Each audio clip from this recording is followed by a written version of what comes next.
I have a bank robber fetish. Like, today I was at the Sun Trust making a deposit. Not the sexy kind, but I'm in the bank and all I can think is that I hope something goes wrong. And I hope that like a really hot guy comes in wearing like a pinstripe suit or, you know, like a vest with the sleeves rolled up or even one of those like white tank tops with a bowling shirt over it. I'm flexible on the outfit. But he definitely has a jaunty hat and he definitely has a machine gun and he is here to rob that bank. And he goes, "Everybody on the ground now!" And we all fall to the ground, and I look up at him, and as he's walking down the aisle with the machine gun, he sees me, and our eyes meet, and he says, "You, get up!" And I get up, and he says, "To the vault." And we go into the bank vault, and we steal all the money, and we run out with the police chasing us, but we make it, and then we have sex that night on a pile of stolen hundreds. And I've had this fantasy for a long time, and it started when I was about 17 or 18. I was working at Meijer. Anybody know Meijer? As we call it in Michigan, Myers. So I'm working at Meijer, and I work at the jewelry counter. And I've just graduated from high school, and the jewelry counter is not like the most glamorous place to work. I mean, it's like a 10-foot island in the middle of the store, right next to the bait and tackle section. And not a lot of people come to the Meijer jewelry counter to buy jewelry, but I do my job every day, pretending to look busy. I clean a lot of mirrors, and I think about my bank robber. And I know any day he's gonna show up for me to rob the Meijer jewelry counter, and we're gonna run away together. So, like a month or two after I've been working there, my boss calls me into her office, and she says, "I don't wanna scare you, but there's been some theft lately." And I said, "Tell me more about that." And she says, "Well, it's nothing to worry about, just make sure you keep your eyes peeled for any suspicious characters." And I said, "Yeah, I don't think that'll be a problem."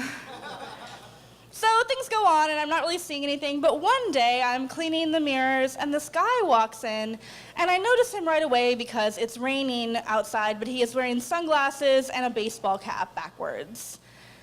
And I see him kind of at the entrance staring at the jewelry counter. So my alarm bells go up.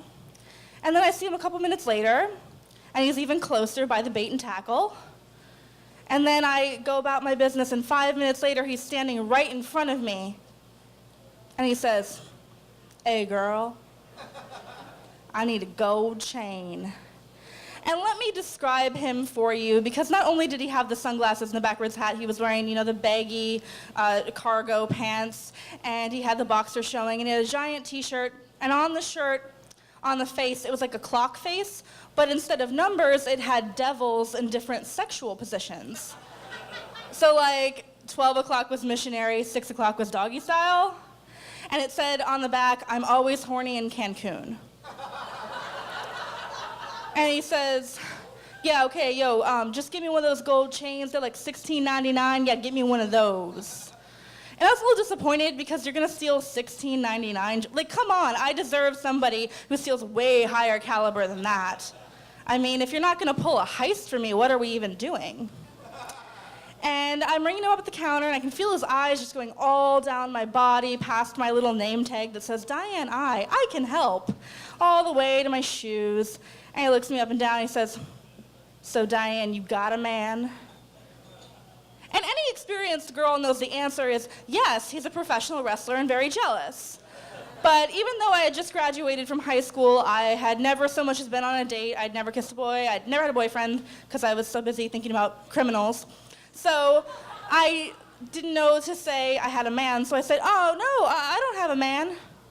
Good, because I'd like to get your number." You know what, I'm actually leaving for college in a couple weeks. Like, I don't think this is the best idea. You know, here's your change, thank you. It's okay you're leaving for college. I'll take you out before you leave. Did I mention he was white?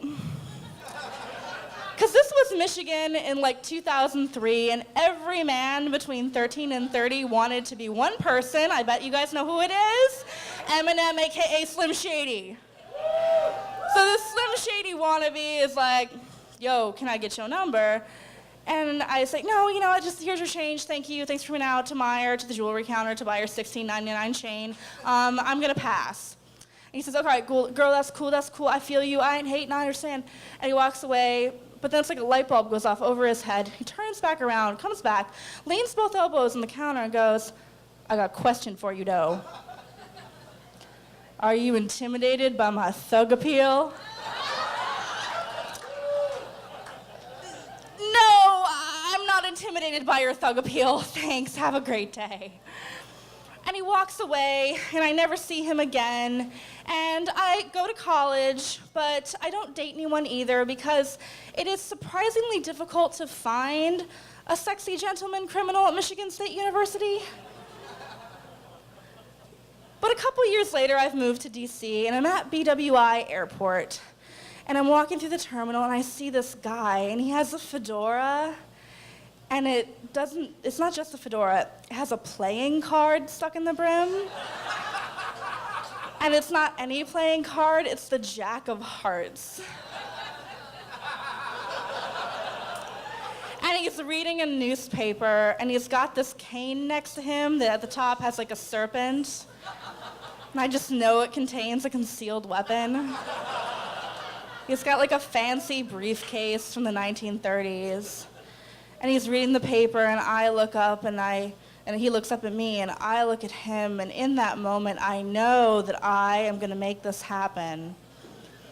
And he ends up on my flight, seated next to me. Thank you. Finally. And I'm watching him, and I'm watching his hands holding the Sky Mall catalog, and I'm thinking about his hands counting stacks of stolen money. And we start talking, and I learn that his name is Rick and that he lives in Baltimore, which is convenient. I live in DC, that's not far. I will make it work for this dude. And he tells me that the Jack of Hearts is like the best card to have in your hat because the king is too much responsibility. And you don't want to be the queen, but if you're the Jack, you're like the rebel. And I was all about it because, like, how Goodfellas is that? Like, you're not a made man in the mafia, but, you know, you're working for them and you're doing okay. Because that's the thing, too. Like, I don't just love bank robbers. Any criminal at all, gangsters, con men, crooked cops. I am here for this. My body is ready.